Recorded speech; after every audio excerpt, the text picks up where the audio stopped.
Hello दोस्तों, आज की क्लास में प्रश्नावली 5.1 में सवाल नंबर पहले का तीसरा सवाल हल करेंगे। तो यहाँ पर तीसरा सवाल आपका दिया है, प्रत्येक मीटर की खुदाई के बाद एक कुआं खोदने में आई लागत, जबकि प्रथम मीटर खुदाई की लागत ₹150 है और बाद में प्रत्येक मीटर खुदाई की लागत ₹50 बढ़ती जाती है। ये आपका सवाल दिया है, ठीक है। तो चलिए इसको हल करते हैं। तो यहाँ पर दोस्तों हम आपको बता दें, कह रहा कि एक कुआं, तो सबसे पहले यहाँ पर हम क्या करेंगे, एक कुआं बना लेते हैं, ठीक है। ये क्या है, ये एक आपका कुआं है, ठीक है दोस्तों। ये आपका क्या है, ये आपका एक कुआं है। मान लीजिए ये आपका क्या है, कुआं है, ठीक है। ये इस तरीके से आपका कुआं बना है, ठीक है। ये आपका कुआं है, ठीक है। कह रहा एक कुआं खोदने में आई लागत, जबकि प्रथम मीटर खुदाई की लागत कितनी है, 150 है। यानी कि प्रथम मीटर खुदाई की लागत कितनी दी है, 150 रुपये दिया, ठीक है। कह रहा प्रथम मीटर, यानी कि ये आपका 1 मीटर है, 1 मीटर है। इस खुदाई की लागत आपकी कितनी दी है, 1 मीटर खुदाई की लागत आपकी दी है कितनी, 150 रुपये।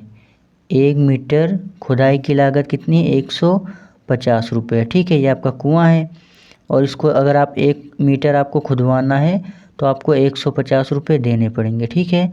1 मीटर खुदवाने के लिए इस कुएँ को आपको 150 रुपये देने पड़ेंगे। और उसके बाद आपसे कह रहा है 150 है और बाद में प्रत्येक मीटर यानी कि एक मीटर, कह रहा प्रत्येक मीटर खुदाई की लागत ₹50 बढ़ती जाती है। कह रहा ₹50 बढ़ती जाती है, प्रत्येक मीटर खुदाई की लागत ₹50 बढ़ती जाती है। यानी कि प्रत्येक मीटर यानी कि एक मीटर, जैसे कि आपको 1 मीटर और खुदवाना है, ठीक है। ये कुआं आपको 1 मीटर और खुदवाना है, जैसे कि आपको 1 मीटर और खुदवाना है, जैसे कि आपको 2 मीटर ये कुआं आपको खुदवाना है, ठीक है। तब आपको इसमें 50 रुपये आपका बढ़ जाएगा, ठीक है। 150 रुपये में 50 रुपये आपका बढ़ जाएगा, तो ये आपका हो जाएगा +50 हो जाएगा, ठीक है। यानी कि 150 + 50 आपका कितना हो जाएगा, 200 हो जाएगा, ठीक है। ये आपका 200 रुपये हो जाएगा अगर आपको 2 मीटर कुआं खुदवाना है। लेकिन आपको 1 मीटर जैसे और खुदवाना है, आप फिर कहेंगे नहीं हमें 1 मीटर और खुदवाना है, हमें 3 मीटर खुदवाना है, ठीक है। हमें इस कुएँ को 3 मीटर खुदवाना है, तो 50 रुपये आपका और बढ़ जाएगा, ठीक है। तो इसमें 50 आपका और जुड़ जाएगा, तो 200 और प्लस, तो ये आपका हो जाएगा कितना, 250 रुपये हो जाएगा। फिर आप कहेंगे नहीं हमें 1 मीटर और खुदवाना है कुआं, तो ये यानी कि ये आपका हो जाएगा 4 मीटर, तब इसमें 50 आपका और जुड़ जाएगा, ठीक है। तो ये आपका हो जाएगा 300 रुपये। 4 मीटर कुआं खुदवाने के लिए आपको कितने, 300 रुपये लगेंगे आपके, ठीक है। तो इसी तरीके से 50 रुपये आपका बढ़ता चला जाएगा, ठीक है। एक मीटर अगर आप जैसे जैसे बढ़ाएंगे वैसे आपके 50 रुपये आपके बढ़ते जाएंगे, ठीक है। और पहले यानी कि 1 मीटर खुदाई की लागत कितनी है, 150 रुपये, ठीक है। और इसी तरीके से आप जितना भी खुदवाएंगे आगे कुआं, तो आपके उसमें 50 रुपये बढ़ते जाएंगे, ठीक है। तो इसी तरीके से हमें एक सूची प्राप्त होगी, तो यहाँ पर आप लिखेंगे अतः सूची बराबर, ठीक है। अतः सूची जो हमें प्राप्त होगी 150, यहाँ पर आपकी सूची बनेगी 150, 200, 150 में 50 आपका और जुड़ जाएगा, ठीक है। 1 मीटर खुदवाने के लिए कितने रुपए लगेंगे, 150 लगेंगे, तो यहाँ पर लिखेंगे 150। अब जैसे आपको 2 मीटर खुदवाना है तो इसमें 50 आपका और जुड़ जाएगा, तो 150 और 50 कितना हो जाएगा, आपका हो जाएगा 200। फिर आपको 1 मीटर और खुदवाना है तो उसमें 50 आपका और जुड़ जाएगा, आपका हो जाएगा कितना, 250। फिर आपको 1 मीटर और खुदवाना है तो आपका कितना हो जाएगा, 300। तो इसी प्रकार से ये आपका चलता चला जाएगा, ठीक है। तो ये हमें सूची प्राप्त हो गई। अब यहाँ से हमें क्या करना है, डी का मान निकालना है, ठीक है। डी का मान यानी कि सारवांतर, ठीक है। और इसको हम बोलते हैं प्रथम पद।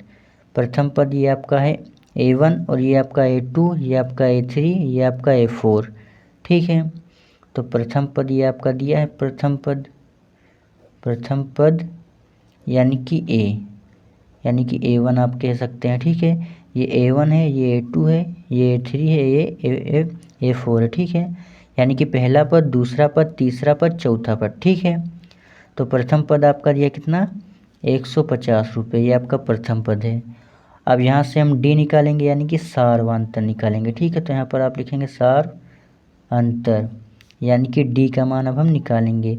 तो D का मान निकालने के लिए आप सूत्र लगाएंगे A2 माइनस का A1 बराबर, ठीक है। तो A2 आपका दिया है कितना, 200, तो ये आपका हो जाएगा 200 माइनस A1 आपका कितना दिया, 150, तो ये आपका हो जाएगा 150, ठीक है। ये आपका A1, A2, A3, A4, ठीक है। तो A2 में से हम A1 माइनस कर देंगे, यानी कि 200 में से हम 150 को माइनस करेंगे, तो यहाँ से D का मान कितना आएगा, D का मान आपका आएगा 50। तो ये आपका क्या आ गया, ये आपका D1 आ गया, ठीक है। अब हम D2 भी इसी तरीके से निकाल लेंगे। क्यों निकालेंगे D2, क्योंकि हमें इसमें पता करना है कि आपकी ये जो सूची है ये आपकी मतलब AP में है या फिर नहीं, यानी कि ये आपकी सूची समांतर श्रेणी में है या फिर नहीं है, इसमें हमें ये पता करना है, ठीक है। पहले सवाल में हमसे यही पूछ रहा है, ठीक है। तो हम D2 निकालेंगे। तो D2 निकालने के लिए आपको क्या करना है, A3 माइनस A2, यानी कि तीसरे पद से आपको दूसरा पद माइनस कर देना है। तो तीसरा पद है आपका 250, तो यहाँ पर लिखेंगे 250 माइनस A2 यानी कि दूसरा पद आपका दिया 200, तो यहाँ पर लिख देंगे 200। अब इसको घटाएंगे तो ये आपका D2 बराबर कितना आ गया, 50 आ गया। और इसी तरीके से अगर आप D3 निकालेंगे तो भी आपका कितना आएगा, 50 आएगा। और D4 आप निकालेंगे तो भी आपका कितना आएगा, 50 आएगा, क्योंकि इसमें 50-50 का अंतर है। यहाँ पर आप देख सकते हैं 50-50 का अंतर है, ठीक है। यानी कि D का मान क्या है, D का मान आपका समान है, यानी कि D का मान आपका जब समान रहता है तो आपकी जो सूची रहती है वो AP में रहती है, यानी कि वो सूची आपकी समांतर श्रेणी में रहती है। तो यहाँ पर आप लिखेंगे चूँकि D1 बराबर है D2 के, चूँकि D1 बराबर है D2 के, अतः यह सूची AP में है, अतः सूची, यहाँ पर आप लिख दीजिए अतः यह सूची, ठीक है दोस्तों। यहाँ पर लिख दीजिए अतः यह सूची AP में है, ठीक है, AP में है, यानी कि ये सूची समांतर श्रेणी में है। और यही आपका आंसर हो जाएगा, इसी को आपको आंसर कर देना है, ठीक है दोस्तों। तो इसको आप अच्छे से नोट कर लीजिए, एक बार हम आप सभी को दिखा दे रहे हैं। सो इसको आप अच्छे से नोट कर लीजिए, ठीक है। अपनी नोट कॉपी में इसको नोट कर लीजिए और इसकी प्रैक्टिस कीजिएगा, ठीक है दोस्तों। तो जो पहले सवाल में दोस्तों हमसे यही पूछ रहा था, यहाँ पर दोस्तों हम देख सकते हैं जो पहला सवाल आपसे था यही कह रहा था कि निम्नलिखित स्थितियों में से किन स्थितियों में संबंध संख्याओं की सूची AP है और क्यों। तो AP है और क्यों है, यानी कि AP है तो फिर क्यों है। तो AP इसलिए है क्योंकि D का मान आपका समान है, और जब D का मान समान रहता है तो जो आपकी सूची रहती है वो आपकी AP में रहती है, यानी कि वो सूची आपकी समांतर श्रेणी में रहती है, ठीक है दोस्तों। तो इसको आप नोट कर लीजिए। हम फिर मिलेंगे, तब तक के लिए बाय बाय दोस्तों।